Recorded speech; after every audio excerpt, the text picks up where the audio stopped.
Salutare tuturor, eu sunt Dragoș și azi vom începe un nou videoclip din lupta asta.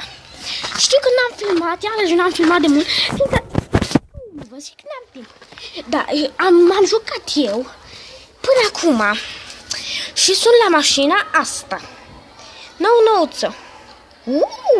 Făinuc. Da, ce să măresc? Benzina, că o să am nevoie. Da, nu mai pot. Și nu mai pot nimic. Sunt la mașina așa și chiar aș vrea să filmez. Și na, știți cum sunt eu, neîndemânatic. Vreau să primesc și eu niște like-uri. Vă rog, abonați-vă, că nu. Știți că viața e scurtă.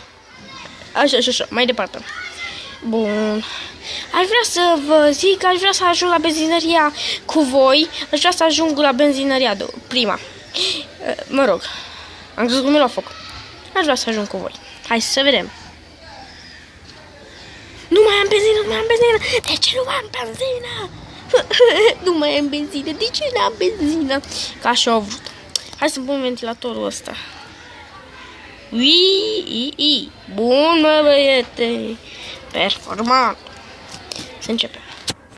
Suntem la ziua 80 și că numai trebuie să terminăm cu cele mai puține zile. Dar cine mai poate? Chiar aș vrea să ajung la cealaltă mașină. Mașina cealaltă e beton, bă, beton. Și aș vrea să ajung la benzinăria următoare cu voi. Păi, du-te. Bun. Și du-te. Am trecut un pic.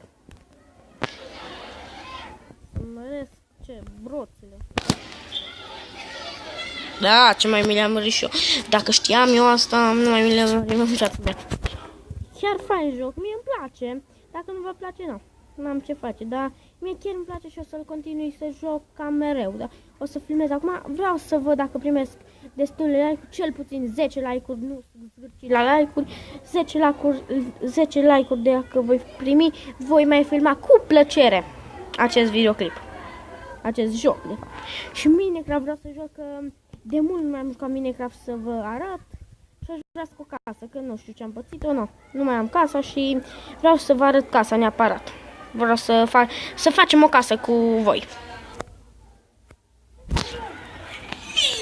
Bun, da! Și chiar aș vrea să fac ceva, dar nu mai pot filma mai mult, din păcate, și nu. Atâta este cam pentru azi. Ciao!